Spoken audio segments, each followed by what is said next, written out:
Hello, मैं प्रमोद एक बार फिर आपके सामने। और आज जो हमारा चर्चा का विषय है वो है लद्दाख से।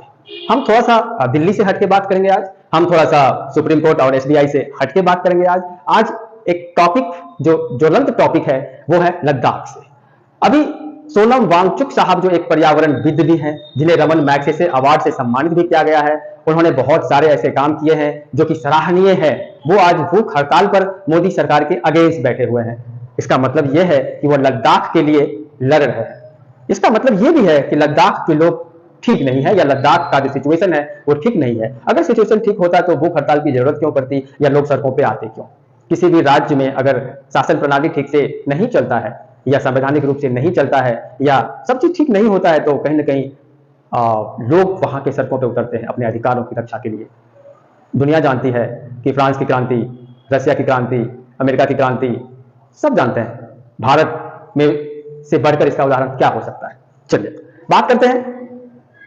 लद्दाख के लोग आज अपने अधिकारों के लिए सड़कों पे हैं। सोनम वांगचुक साहब आमरण अनशन पे हैं। वो सरकार को किसी भी तरह मनाने की कोशिश कर रहे हैं कि उन्हें, मतलब कि लद्दाख के लोगों को अधिकार दिया जाए।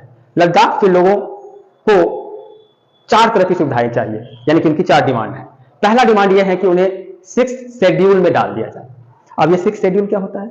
6th शेड्यूल का मतलब होता है कि वह क्षेत्र या केंद्र शासित प्रदेश हो या कोई राज्य हो, 6th शेड्यूल में जाने का मतलब होता है कि वहां के जितने भी ट्राइबल ग्रुप्स है उसे एक विशेषाधिकार दिया जाए, जैसे कि असम के लोगों को है, जैसे कि मिजोरम के लोगों को है, जैसे कि त्रिपुरा के लोगों को है। यानी कि ये जितने भी राज्य हैं वो ट्राइबल बाहुल्य क्षेत्र है, और ट्राइबल बाहुल्य क्षेत्र के लोगों को विशेषाधिकार दी जाती है, मतलब रिजर्वेशन दी जाती है, उसे सुविधाएं दी जाती है। तो इसके लिए पहला पॉइंट कि लद्दाख के लोगों को 6th शेड्यूल में डाल दिया जाए, ओके, क्योंकि यहाँ पे अधिकांश ट्राइबल ग्रुप है। दूसरा जो डिमांड है लद्दाख के लोगों का वो है कि लद्दाख को एक पूर्ण राज्य का दर्जा दिया जाए, मतलब यूनियन टेरिटरी नहीं रख करके उसे एक पूर्ण राज्य का दर्जा दिया जाए, ताकि वहां पे एक सरकार हो, वहां पे अपना जो है रोजगार का साधन हो, वहां पे हर एक चीज सही से चले। ओके, नेक्स्ट जो है डिमांड की, लोकसभा में तो एक सीट है, लोकसभा की बात करें तो वहां पे लद्दाख से एक सीट है, लेकिन वहां के लोगों का मानना है कि कम से कम लद्दाख से